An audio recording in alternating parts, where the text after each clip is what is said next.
الشیطان الرجیم بسم اللہ الرحمن الرحیم سورۃ سبا آیت نمبر 15 لقد کان لسبع فی مسکنہم آیہ جنتان عن یمین و شمال صدق اللہ العظیم۔ اسی طرح قوم سبا کے لیے بھی ان کے مسکن میں ایک خاص نشانی موجود تھی۔ اسی طرح قوم سبا کے لیے بھی ان کے مسکن میں ایک خاص نشانی موجود تھی۔ دو باغات کے سلسلے تھے، جنتانی عن یمین و شمال، دائیں اور بائیں طرف دو باغات کے سلسلے تھے۔ تو قوم سبا تقریباً 800 قبل مسیح 800 بیفور BC بیفور کرائسٹ 800 قبل مسیح یمن کے علاقے میں یہ قوم آباد تھی، قوم سبا۔ انہوں نے اپنے پہاڑی علاقوں میں بہت سے بند، آج کی زبان میں ڈیم بنائے ہوئے تھے، جیسے ڈیمز ہوتے ہیں اس طرح، جن سے چھوٹی چھوٹی نہریں نکال کر وہ اپنے میدانی علاقوں کو سیراب کرتے تھے، اور اس کے نتیجے میں ظاہر ہے ان کا اعلیٰ قسم کے ان کے باغات تھے، جس طرح ان کا یہ آبپاشی کا ایک نظام تھا سارا۔ تو باغات کے دو بڑے سلسلے سینکڑوں میلوں تک ان کے پھیلے ہوئے تھے اس قوم کے۔ پھر ہوا وہی کہ جب اللہ تعالیٰ نے نعمتیں دیں، آہستہ آہستہ مذہبی زوال اور اخلاقی زوال کا نتیجہ یہ اس کا شکار ہو گئے، اور اللہ تعالیٰ نے ان کی اس ناشکری کے نتیجے میں ان کو سزا یہ دی کہ جو سب سے بڑا بند، وہ جو ڈیم تھا سد معارب، وہ ٹوٹ گیا، اور یوں ایک خوفناک سیلاب ان کے اوپر آیا، قہر خداوندی بن کر ان پہ ٹوٹا، جس کی وجہ سے وہ جو باغات تھے، سلسلے تھے اتنے خوبصورت، وہ کس شکل کیا اڈاپٹ کی، جنگلی جھاڑیوں اور بیریوں کے درخت کے علاوہ وہ کچھ نہ رہا، اس تباہی کے نتیجے میں کہ جب انہوں نے اللہ کی نافرمانی کی، مذہبی زوال اور اخلاقی زوال، اس کے نتیجے میں فَأَرْسَلْنَا عَلَيْهِمْ سَيْلَ الْعَرِمِ وَبَدَّلْنَاهُمْ بِجَنَّتَيْهِمْ جَنَّتَيْنِ ذَوَاتَيْ أُكْلٍ خَمْطٍ، ان کے دو باغوں کی جگہ چنانچہ ہم نے بھیج دیا، فَأَرْسَلْنَا عَلَيْهِمْ، چنانچہ ہم نے بھیج دیا ان پر سیلاب زور کا، اور ہم نے بدل دی ان کے دو باغوں کی جگہ دو اور باغ، جن میں کڑوے پھل، جھاؤ کے درخت اور تھوڑی سی بیریاں تھیں۔ یہ اللہ نے جب اللہ کا قہر وہ سیلاب آیا ان کے اوپر، ذالک جزیناہم بما کفروا، یہ بدلہ دیا ہم نے ان کو ان کے کفران نعمت کی وجہ سے۔ اب اس کی ایک تعویل عام ڈاکٹر اسحاق احمد رحمۃ اللہ علیہ نے کی، اس آیت کی تعویل عام وہ یہ کہ پاکستان کی تاریخ کے حوالے سے وہ فرماتے ہیں کہ ان آیات کو پڑھتے ہوئے میرا ذہن منتقل ہوا کہ ہمیں بھی اللہ نے دو باغ دیے تھے، دائیں اور بائیں، دو خوبصورت باغوں سے اللہ نے بھی پاکستان کو نوازا تھا۔ ایک باغ کا نام مشرقی پاکستان تھا اور دوسرے کا نام مغربی پاکستان تھا۔ ہمارے لیے بھی اللہ کی طرف سے دونوں باغات میں سے آزادی اور امن کا ماحول فراہم کیا گیا تھا، ان دونوں باغوں میں 71 تک 1971 تک، دونوں جگہوں پر کسی نہ کسی جگہ، کسی نہ کسی حد تک بلدۃ طیبۃ، تمہارا شہر بہت پاکیزہ ہے، اور رب غفور، اور تمہارا رب بڑے بخشنے والا ہے، یہ عملی تصویر نظر آتی تھی۔ پھر ہم نے اپنے رب کی ناشکری کی اور اس کی اطاعت سے اعراض کی ہم پاکستانیوں نے، تو ہمارے اس طرز عمل کے باعث اللہ تعالیٰ نے ہم سے ہماری بہت سی نعمتیں چھین لی، سلب کر لی گئی ہماری نعمتیں، اور پھر ہماری معاشی بدحالی، اور وہ 71 میں جو کوڑا برسا وہ ملک علیحدہ ہو گیا، ٹوٹ گیا، اور پھر ہم معاشی بدحالی اور خطرات و خدشات کی اس حالت کو آج ہم پہنچ چکے ہیں کہ جس کا ہمیں سامنا ہے، یہ اللہ کی اس نعمتوں کے کفران نعمت کی وجہ سے۔ تو ہر قوم کے حالات، ایون کہ ہر بندے کو اپنی زندگی کے حالات اس قرآن میں نظر آتے ہیں۔ یہ قرآن کی آیت ہے سورہ الانبیاء میں، لقد انزلنا الیکم کتابا، اے لوگوں ہم نے تمہاری طرف یہ کتاب نازل کی ہے، فیہ ذکرکم، اس میں تمہارا ذکر ہے۔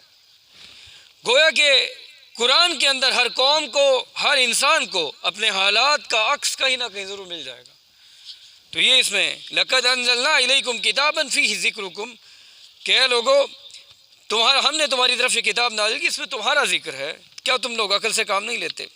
تو بہرحال ان حالات، اس آیت کو سامنے رکھتے ہوئے اپنے قومی اور ملک کے حالات پر اپلائی کر کے ہمیں اپنے گریبانوں میں جھانکنے کی کوشش کرنی چاہیے کہ آج ہمارا کیا رویہ، کیا ہم نے اللہ سے رویہ اختیار کیا ہوا ہے۔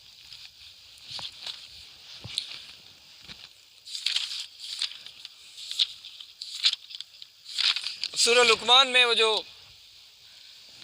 حضرت لقمان نے اپنے بیٹے کو کچھ نصیحتیں کی تھی، اس کا ذکر آئے گا انشاءاللہ۔ دیکھیں آج فتنہ دجال ہے، یہ رمضان میں دیکھا جا رہا ہے، خدمت خلق ٹھیک ہے، یہ ایک نیکی ہے، اس کو کل نیکی بنا دیا گیا، حالانکہ اللہ تعالیٰ نے خسارے سے بچنے کی 4 شرائط بتائی ہیں، ڈاکٹر صاحب فرمایا منیمم ہے، والعصر ان الانسان لفی خسر. تو اس خسارے سے کون بچے گا؟ صرف خدمت خلق کرنے والا. الا الذین آمنوا، ایمان کے تقاضے ادا کرنے. وعملوا الصالحات، اس میں وہ خدمت خلق ہے. عمل صالح میں دعوت دین بھی ہے، عمل صالح میں اقامت دین بھی ہے، امر بالمعروف بھی ہے، نہی عن المنکر بھی ہے. تو آج یہ خدمت خلق بس اس کو کل نیکی، جس گروپ میں جہاں دیکھو لوگوں نے اس کو کل نیکی سمجھ رکھا ہے. بھائی یہی کر لو اللہ معاف کر دے، اللہ بخش دے گا. حالانکہ کم سے کم 4 شرائط ہیں. وعملوا الصالحات وتواصوا بالحق، تواصی بالحق، دوسروں کو حق کی نصیحت کرنا، وہ تبلیغ. اور وتواصوا بالصبر وتواصوا بالحق وتواصوا بالصبر. اور اس تواصی بالحق کے نتیجے میں آپ لوگوں کو امر بالمعروف و نہی عن المنکر کریں گے تو پھر لوگ آپ کو تانے تو دیں گے، اس پہ صبر بھی کرنا ہے. تو اس کی انتہا یہ ہے کہ آپ کو قتل کر دیا جائے گا حق کی راہ میں، تو اس میں صبر کرنا ہے. تو یہ 4 کم سے کم شرائط ہیں کامیابی کی، لیکن آج خدمت خلق کو کل نیکی سمجھ لیا گیا. تو اس میں وہ چاروں چیزیں آئیں گی ان آیات میں. آپ دیکھیں گے سورۃ لقمان میں بھی اس کا ایک عکس نظر آئے گا. سورۃ العصر کے ان 4 جو پوائنٹس ہیں سورۃ کے اندر. وَلَقَدْ آتَيْنَا لُقْمَانَ الْحِكْمَةَ أَنِ اشْكُرْ لِلَّهِ، اور ہم نے لقمان کو حکمت عطا کی، دانائی عطا کی تھی. ان اشکر للہ، کہ اللہ کا شکر ادا کیا کرو. ومن یشکر فانما یشکر لنفسہ، اور جو کوئی بھی شکر کرتا ہے وہ شکر کرتا ہے اپنے ہی بھلے کے لیے. ومن کفر فان اللہ غنی حمید، اور جو کوئی ناشکری کرتا ہے اللہ بے نیاز ہے. اب حضرت لقمان کی جو نظر دیکھیں، یہ نہ یہ نبی تھے نہ ان کے پاس کوئی وحی آئی، بلکہ ان کی فطرت سلیم تھی. وہ نور معرفت تھا ان کے پاس، فطرت کا نور، نور فطرت تھا کہ ان کی فطرت پہ وہ ماحول کے جو منفی اثرات وہ بھی نہیں تھے، اور دنیا پرستی کے پردے، مادیت کے پردے وہ بھی ان کی فطرت پہ نہیں تھے. تو فطرت ان کی سلیم تھی. تو اس فطرت جس انسان کی سلیم ہو، وہ اس فطرت کے نور، اس یا فطرت کی رہنمائی کے نتیجے میں اللہ کی معرفت بھی اسے حاصل ہو جاتی ہے، اور آخرت کا تصور بھی کچھ نہ کچھ حد تک اس کے ذہن میں کلیئر ہوتا ہے. ہاں اب چلنا کیسے ہے، اس کے لیے پھر وحی کی ضرورت ہوگی. زندگی گزارنی کیسے ہے، وہ مستقل صراط راستہ کیا ہونا چاہیے، یہ وہ انسان نہیں طے کر سکتا ہے. پھر اس کو ضرورت ہوتی ہے کہ ہدایت کے لیے.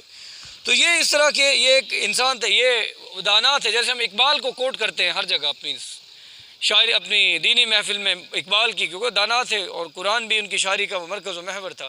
تو اس طرح اہل عرب بھی نے کوٹ کیا کرتے تھے حضرت لقمان کو. تو اصل میں ان کا ذکر اس قرآن میں کرنا مقصود یہ ہے کہ ان مشرکین عرب کو یاد دلایا جا رہا ہے کہ دیکھو لقمان جیسا دانشور حکیم بھی اپنی فطرت سلیم کے باعث اسی اصول اور نقطے تک پہنچا ہے کہ وہ اس پہ اللہ کی پہچان اور آخرت کی پہچان، کہ اسی کی دعوت اللہ کے رسول دے رہے ہیں. تو دیکھو ان جیسا دانا آدمی لقمان جیسا، وہ بھی اسے بھی معرفت خداوندی نصیب ہوئی، اور اسے بھی آخرت کا ایک تصور اس کے ذہن میں ہے، اور اسی چیز کی دعوت اللہ کے رسول دے رہے ہیں. تو تم بھی ہے مشرکین عرب اللہ کے رسول پہ ایمان لے آؤ. اصل میں ان کا ذکر کرنا حضرت لقمان اس لیے مقصود یہ تھا کیونکہ عرب انہیں جانتے تھے، وہ بڑے دانا تھے، انہیں کوٹ کرتے تھے اپنی محفلوں میں، جیسے ہم علامہ اقبال کو کوٹ کرتے ہیں. اب اس فطرت سلیم کی روشنی کے نتیجے میں انسان یہ سمجھ سکتا ہے کہ انسان کی زندگی صرف اس ایک تو سے معرفت رب، جس کی فطرت سلیم ہو، کیونکہ فطرت کا تعلق روح سے، روح میں اللہ کی پہچان ہے. تو انسان سمجھ جاتا ہے اتنی بڑی ہستی، اتنی بڑی کائنات، یہ کسی کوئی نہ کوئی خالق تو ایسے تو نہیں چل رہی، یہ کاسمک بیلنس ہے، سیارے، ستارے، ملینز لائٹ ایئرز گلیکسیز کے درمیان اتنی بڑی کائنات، کوئی کیا ہے، کریٹر تو ہے. اس فطرت سلیم کے نتیجے میں معرفت اللہ کی ہو جاتی کہ ہاں کوئی ہستی ہے، اور اس کے بعد وہ ہستی ہے اس کائنات کا نظام چلا رہی ہے. اور اس سے آگے پھر انسان یہ بھی سوچتا ہے کہ یہ جو عمل کیے جا رہے ہیں نیک یا برے، کیا یہ ضائع ہو جائیں گے؟ جس کی فطرت سلیم ہو، نہیں، ان کا کوئی نتیجہ نکلنا چاہیے. اچھا جو کر رہے اس کا نتیجہ نکلنا چاہیے، اور جو برا کر رہے اس کا بھی نتیجہ نکلنا چاہیے، لیکن اس زندگی میں نہیں نکلتا. اچھا بیچارہ الٹا مشکل میں رہتا ہے، اور جو چور ہوتے ہیں، ڈاکو ہوتے ہیں، بہت اوپر چلے جاتے ہیں زندگی میں. تو انسان کی اس عقل سلیم یا فطرت سلیم اس سے تقاضا کرتی واقعی ایک اور زندگی ہونی چاہیے کہ اعمال کا نتیجہ جہاں نکلے. جس بندے نے مثال دی میں نے، ایک نوجوان، ایک بوڑھے نے قتل کر دیا ایک نوجوان کو، تو آپ اس بوڑھے کو بے شک سزائے موت دے دیں گے، لیکن اس نوجوان کے پیچھے بچے تھے، گھر تھا، وہ کون اس کو کور کرے گا؟ یہ وہ ایک سہارا تھا. اس کے برعکس ایک نوجوان اگر ایک بوڑھے کو قتل کر دیتا ہے تو ظاہر ہے یہ تو اپنی زندگی گزار چکا تھا، لیکن ایک نوجوان کو اگر ایک بوڑھے نے قتل کر دیا ہے تو اس کی اولاد، اس کا معاش اور سارا وہ کون کرے گا سارا؟ تو پورا آپ ایک قتل کا بدلہ قتل تو کر دیں گے لیکن پورا بدلہ نہیں دیا جا سکتا، پیچھے اس کی اولاد کا کون سہارا بنے گا؟ تو اس کے لیے انسان سوچتا ہے کہ ایسا جہاں ہونا چاہیے جہاں پورے کے پورے نتائج نکلیں، نیک لوگوں کے نیک اعمال کے اور برے لوگوں کے برے۔ تو یہ فطرت سلیم کی روشنی میں انسان آخرت تک بھی، تو اس کا مطلب ایک اور زندگی ہونی چاہیے جہاں یہ محاسبہ ہو پورا کا پورا۔ تو ان حقائق تک پہنچنا، اس فطرت سلیم کی روشنی میں ان حقائق تک پہنچنا، اللہ کی پہچان اور آخرت تک، جزا و سزا کے تصور تک پہنچنا، ان حقائق کے ادراک کو معرفت یا حکمت کا نام دیا جاتا ہے، ایمان نہیں۔ کیونکہ ایمان تو نبی کی دعوت کی تصدیق، ایمان کی ڈیفینیشن کیا ہے؟ تصدیق بما جاء به النبی صلی اللہ علیہ وسلم، ہر وہ شے جو نبی اکرم صلی اللہ علیہ وسلم اس کی تصدیق کا نام ایمان ہے۔ تو ایمان تو وہ ہوگا جو نبی کو جو تعلیمات لائے اس کی تصدیق کا نام ایمان ہے، لیکن اللہ کی پہچان اور آخرت تک کے اعمال کا کوئی نہ کوئی نتیجہ نکلنا چاہیے۔ یہ انسان فطرت سلیم کی روشنی میں بھی پہنچ سکتا ہے، جیسے میں نے ایکسپلین کیا ابھی۔ تو ان حقائق کے ادراک کو ایمان تو نہیں، ہاں معرفت یا حکمت کہا جا سکتا ہے ان حقائق تک پہنچنے کو۔ تو اب ایک سلیم الفطرت انسان کو اس مقام معرفت پر پہنچ کر اب آگے پھر رہنمائی کی ضرورت ہوتی ہے کہ چلنا کیسے ہے۔ تو یہ فطرت کی پکار ہے، یہ اس میں سورۃ الفاتحہ میں، جیسے ایک بندہ جس نے رب کو پہچان لیا الحمدللہ رب العالمین کہ وہ واقعی اس کائنات کا نظام چلانے والی بڑی ہستی ہے، اس پورے جہانوں کا مالک ہے، تمام جہانوں کا اتنا بڑا نظام اس نے سنبھالا ہوا ہے، اور وہ آخرت تک بھی پہنچ جاتا ہے۔ مالک یوم الدین، الرحمن الرحیم، و رحمان الرحیم، و مالک یوم الدین، وہ آخرت کا تصور وہ بھی ہو گیا۔ اور وہ یہاں تک بھی بندہ مومن فطرت سلیم کی روشنی میں یہاں تک بھی پہنچ جاتا ہے کہ اب میں نے اس رب کی بندگی کرنی ہے، ایاک نعبد و ایاک نستعین، کہ میں نے اس رب کی مرضی پر اپنی زندگی گزارنی ہے، لیکن بندگی کا طریقہ کیا؟ اب وہ اللہ سے دعا کرتا ہے اہدنا الصراط المستقیم، کہ مجھے اللہ صراط مستقیم کی ہدایت دے، کہ راہ ان لوگوں کی جن پر تیرا انعام ہوا، جو نہ تو غیر المغضوب، مغضوب یہ یہودی ہیں حدیث میں، یہ مغضوب جن کی سویلائزیشن آج ہمارے گھروں میں آ چکی ہے، اور ولضالین، یہ ضالین گمراہ، یہ نصارى، ان کی سویلائزیشن، تہذیب، لائف سٹائل گھروں میں ہمارے آ چکا ہے۔ تو یہ قرآن کا فتویٰ ہے کہ آج ان کی لائف سٹائل ہمارے گھر کہ یہ مغضوب اور علیہم، مغضوب اور ضالین، یہودی اور نصارى ہیں۔ تو اب وہ صراط مستقیم، اس کے لیے پھر وحی کی تعلیمات کی ضرورت ہے، وہ نبی کی تعلیمات، اس پہ ایمان لا جائے گا، وہ پھر ایمان ہے۔ تو یہ اللہ نے انہیں حکمت اور دانائی عطا کی تھی کہ انشکر للہ، کہ اللہ کا شکر ادا کرو، ہم نے اور اللہ کا شکر ادا کرو۔ اب انہوں نے اپنے بیٹے کو انتقال کے وقت کچھ نصیحتیں کی، دیکھیں دنیا پرست انتقال کے وقت وصیت کے بارے میں جو بتائے گا وہی وراثت کے بارے میں بتائے، یہ کرنا ہے، لیکن یہ اپنی زندگی کا اپنی چوڑ لب لباب اپنے بیٹے کو بتا رہے ہیں، انتقال کے وقت نصیحتیں کچھ کر رہے ہیں۔ وَإِذْ قَالَ لُقْمَانُ لِابْنِهِ، اور اس میں انشکر، شکر اپنے عمل سے بھی شکر ادا کرنا ہے، ایک تو زبان سے الحمدللہ، ایک ہے عمل سے شکر بالجوارح، عمل سے شکر ادا کرنا، تو یہ بھی شکر ہے، شکر صرف زبان کی تسبیح نہیں ہے۔ وَإِذْ قَالَ لُقْمَانُ لِابْنِهِ وَهُوَ يَعِظُهُ، کہ جب وہ اپنے بیٹے سے نصیحت کر رہے تھے وہ اپنے انتقال کے وقت، یا بنی لا تشرک باللہ، اے میرے بیٹے اللہ کے ساتھ شرک۔ اب دیکھیں ابتدا کیا ہے؟ شرک۔ پہلے کس کا حق ہے؟ اللہ کا یا لوگوں کا؟ آج یہ فتنہ دجال ہے، پہلے لوگوں کے حقوق والی بات پہلے نہیں، پہلے حقوق اللہ۔ جس نے منی میں حقیقی کو نہ پہچانا تو وہ پھر کسی اور کا کیا منیم ہوگا؟ وہ کسی اور کے احسان کا کیوں شکر ادا کرے گا؟ جس نے اپنے رب کو نہ پہچانا جو کہ منع میں حقیقی، جو محسن حقیقی ہے، جس نے اس کو نہ پہچانا تو باقی لوگوں کو کیا وہ احسان یاد کرے گا؟ تو پہلے اللہ کا حق، بعد میں لوگوں کا حق۔ آج نہیں جی، حقوق والی بات سب سے پہلے، چیریٹی کرو، خدمت خلق کی آرگنائزیشن، اور وہ اللہ، اس کا شرک۔ اب سن لیں شرک کی کیا ڈیفینیشن ہے۔ ان الشرک لظلم عظیم، بے شک شرک بہت بڑا یقین ظلم ہے۔ ظلم کہتے ہیں نا انصافی اور حق تلفی، اس کو ظلم کا نظام ہے، اس کے بارے میں کوئی فکر ہے؟ سود کا نظام ایک ظلم کا نظام ہے کہ ایک طبقہ بہت امیر اور نیچے آٹے کی لائنیں لگی ہوئی ہیں اور ریٹس بڑھے ہوئے ہیں، سود میں ہمیں جکڑا ہوا ہے، پیٹرول کا ریٹ ہر چیز کے ریٹ، کیونکہ سود کی قسط ادا کرنی ہے IMF کی۔ تو ظلم کا نظام، اس کی کوئی فکر نہیں ہے۔ تو ظلم کی ڈیفینیشن یہ ہے وضع الشیء فی غیر محلہ، کسی چیز کو اس کے اصل مقام سے ہٹا کر کسی دوسری جگہ پر رکھ دینا، یہ ظلم کی ڈیفینیشن ہے۔ یعنی کہ اللہ تعالیٰ خالق ہے اور یہ کائنات کی ہر چیز اس کی مخلوق ہے، وہ اپنی صفات میں یکتا اور تن ہے اللہ کی ذات۔ اب اگر کوئی انسان ان صفات کے اعتبار سے مخلوق میں سے کسی کو اٹھا کر اللہ کے برابر کر دے، وہ حکمیت کا اختیار ہے، جیسے مخلوق نے لے لی اپنی مرضی سے پارلیمنٹ میں قانون سازی کہ مخلوق میں سے کسی کو اٹھا کر اللہ کے برابر کر دے، یا اللہ کو کسی اعتبار سے گرا کر مخلوق کی صف میں لا کھڑا کر دے، یہ ہے ظلم. یہ ہے ظلم. ظلم کی ڈیفینیشن کہ کسی چیز کو اس کے اصل مقام سے ہٹا کر کسی دوسری جگہ پر رکھ دینا.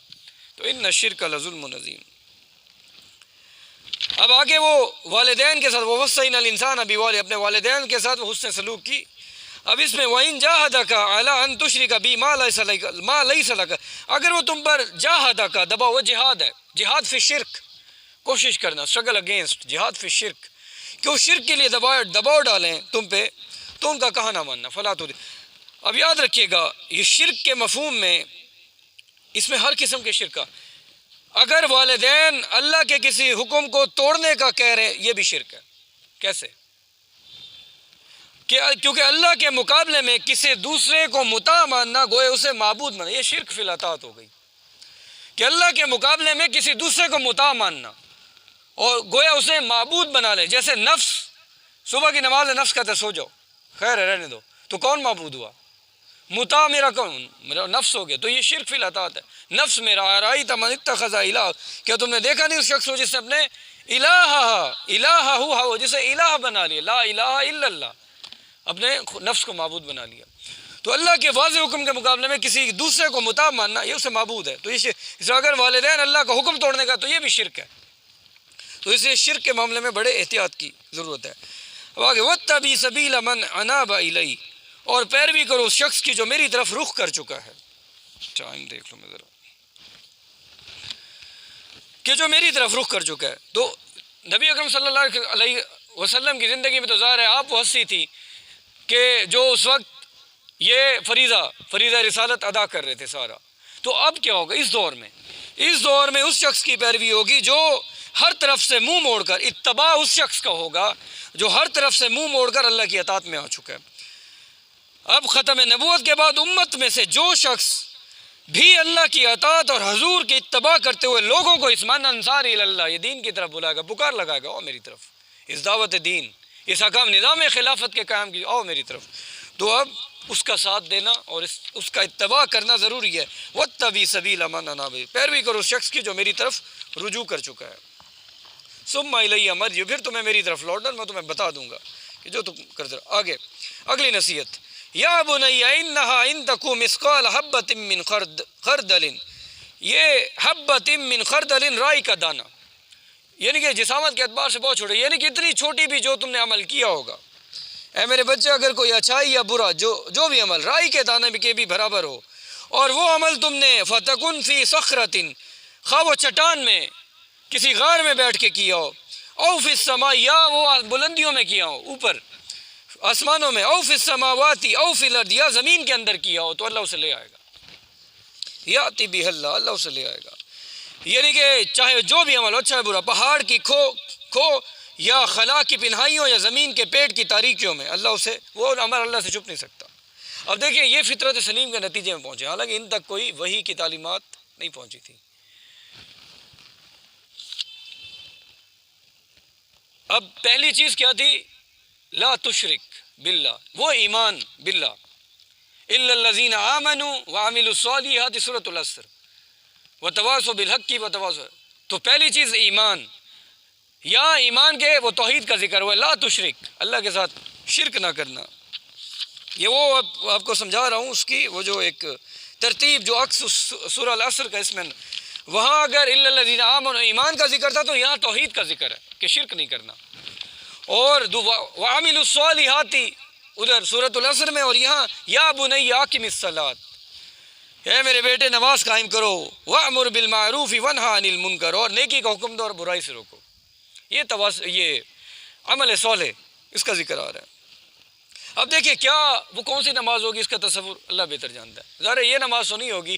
تو اصل میں جو بھی نماز ہوگی، حضرت لقمان جس نماز کا ذکر کر رہے ہیں اس کا مقصود اصل بنیادی طور پہ یہ ہے کہ اللہ پر ایمان کی کیفیت، وہ نماز جس طرح بھی ادا کی جا رہی ہو، جیسی بھی ہوگی. اب ہماری نماز تو جا رہی اللہ کے رسول نے ہمیں اس طرح سکھائی ہے، اور وہ کس طرح کی ہوگی اللہ بہتر جانتا ہے۔ بہرحال جو بھی نماز کی وہ ہوگی جس طریقے سے بھی، لیکن اصل میں اس کا مقصود یہ ہے کہ اللہ پر ایمان کی کیفیت کو ہر وقت مستحضر یاد رکھا جائے، ورنہ اگر یہ نماز نہیں ہوگی، یہ اللہ پر ایمان کی کیفیت نہیں ہوگی تو نفس انسان کو غلط راستے پہ ڈال دے گا، شیطان اسے ورغلانے میں کامیاب ہو جائے گا۔ تو گویا اصل میں نماز اللہ کو مستحضر رکھنے کا ایک ذریعہ ہے۔ 5 وقت نکلو ماحول سے آؤ اللہ کے سامنے کھڑا، تاکہ اللہ یاد رہے۔ تو اللہ یاد نہ رہا تو شیطان آپ پہ مسلط ہو جائے گا، وہ ورغلائے گا پھر آپ کو۔ اس لیے فرمائے گا اتلو ما اوحی الیک من ربک، تلاوت کرتے رہا کرے اس وحی کی جو آپ کی طرف کتاب میں سے وحی کی گئی اسے اس کی تلاوت کیے۔ واقم الصلاۃ، اور نماز قائم کرے، ان الصلاۃ تنہی عن الفحشاء۔ اب نماز فحش اور منکر سے روکتی ہے۔ جیسے ایک میڈیکیشن آپ نے کھائی، وہ تو اس کا ڈیفینیٹلی اثر ہوگا، لیکن اس کی ایک شرط ہے کہ وہ دوائی آپ نے، مثال کے طور پہ ہم روٹین میں 3 دن کے لیے اینٹی بائیوٹک لکھتے ہیں، تو آپ نے 3 دن کھانی ہے اور ایک خاص ڈوز ہے اس میں کھانی ہے۔ تو نماز بھی روکتی ہے فحش اور برائی سے، لیکن جب ایک خاص مقدار خاص ٹائم میں اس آپ کو وہ ٹینیور میں ادا کرنی پڑے گی، تب وہ اپنا اثر نماز دکھائے گی۔ یہاں تک کیوں نہیں روک رہی؟ وہ تو اللہ نے کہا کہ اللہ تمہیں حکم دیتے ہیں برائی سے رک جاؤ، اچھے کام کرو، کیا لوگ رک رہے ہیں؟ تو اس نماز میں تاثیر ہے، اب لوگوں کی اپنی بدعمالی ہیں۔ اور دوسری چیز، جب ایک خاص مدت میں، خاص وقت، خاص مقدار میں ادا کی جائے گی، تب نماز اپنے اثر دکھائے گی۔ اس میں اصل میں حکمت ہی ہے اس حکم میں۔ وَأْمُرْ بِالْمَعْرُوفِ وَانْهَ عَنِ الْمُنْكَرِ، اب یہ ہے انسانیت کی سب سے بڑی خدمت۔ ایک وہ جس کو خدمت خلق کو سب سے بڑا بنا دیا گیا، اب اس خدمت خلق کے چکر میں وہ دعوت دین بھی گئی زندگی سے اور اقامت دین بھی، اس کو مقصود اور مطلوب بنا لیا۔ ٹھیک ہے وہ ہونی چاہیے، اس کا اجر ہے، لیکن اصل خدمت خلق یہ ہے کہ لوگوں کو جہنم کی آگ سے نجات دلائی جائے۔ یہ ہے اصل خدمت خلق، کہ لوگوں کو جہنم کی آگ سے نجات دلائی جائے۔ تو یہ سب سے بہترین خدمت خلق ہے کہ معاشرے میں رہتے ہوئے بھلائی کا پرچار کیا جائے اور برائیوں سے روکا جائے۔ وَاصْبِرْ عَلَىٰ مَا، وہ وہی چیز، وَتَوَاصَوْا بِالْحَقِّ کی، وَتَوَاصَوْا بِالصَّبْرِ وَاصْبِرْ عَلَىٰ مَا أَصَابَكَ، کہ تواصی بالحق کے نتیجے میں جب آپ حق کا پرچار کریں گے، امر بالمعروف میں، تو لوگ ظاہر ہے پھر انگلیاں تو اٹھائیں گے، کوئی پاگل کہے گا، کوئی کیا کہے گا، تو حق کیونکہ کڑوا ہوتا ہے۔ ان ذالک من عزم الامور، یقیناً یہ ہمت کے کام۔ ولا تصیر خدک للناس، اور اپنے گالوں کو پھلا کر مت رکھو لوگوں کے سامنے، یعنی کہ بے رخی اور غرور اور تکبر کی روش مت اختیار کرنا۔ ولا تمشی فی الارض، اور زمین پر مرحا اکڑ کر مت چلو۔ ان اللہ لا يحب كل مختال، یقیناً اللہ ہر شیخی خورے اور تکبر کرنے والے کو پسند نہیں کرتا۔ مختال، یہ گھوڑے کی چال، اس میں وہ تکبر کا ایک وہ علامت ہوتی ہے، تو اس طرح کی تمہاری چال نہیں ہونی چاہیے۔ اب اگلی، وقصد فی مشیک، اور اپنی چال میں میانہ روی اختیار، ظاہری چال میں بھی اور معاملات زندگی کی جو روش ہے اس میں بھی میانہ روی ہو۔ جو ہم نے وہ عباد الرحمن کے اوصاف پڑھے تھے کہ جب وہ خرچ کرتے ہیں، والذین اذا انفقوا لم یسرفوا ولم یقتروا، اور جب وہ لوگ خرچ کرتے ہیں تو نہ اسراف کرتے ہیں اور نہ بخل کرتے ہیں۔ تو ہر حوالے سے وقصد فی مشیک، میانہ روی ہونی چاہیے، چال میں بھی اور معاملات زندگی میں بھی، اس خرچ کے معاملات میں بھی۔ وغدد من صوتک، اپنی آواز کو پست رکھو، یعنی کہ جب لوگوں کے پاس دلائل نہ ہو تو شور مچا دیتے ہیں، اس لیے شور مچایا جاتا ہے کہ دلائل ہوتے نہیں ہیں تو شور مچانا شروع کر دیا، اپنے بات پہ زور دینے کے لیے زور زور سے شور مچانا شروع کر دیا۔ تو بجائے یہ کہ ٹھوس دلائل پہ انسان فوکس کرے، اپنی بات کو ٹھوس دلائل کے ساتھ ایک نرمی سے، اعتدال سے ایک بیان کرے، ہونا تو یہ چاہیے، لیکن شور مچانا یہ غلط رویہ، یہ غلط طرز ہے ہمارے، یہ سمجھایا جا رہا ہے اصل میں۔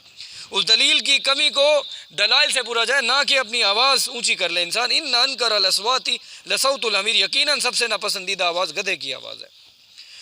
تو یہ غیر معمولی آواز بلند کرنا ظاہر ہے اس کا تو مستحق گدھ ہے، تو یہ کام نہیں کرنا چاہیے، بلکہ بات چیت میں انسان کا طرز عمل یہی ہے کہ وہ تحمل سے گفتگو کرے اور گفتگو میں وزن پیدا کرنے کے علمی اور عقلی دلائل کا سہارا لے۔ تو یہ اس کے اندر ہمارے لیے۔ اب آخری چیز اس میں،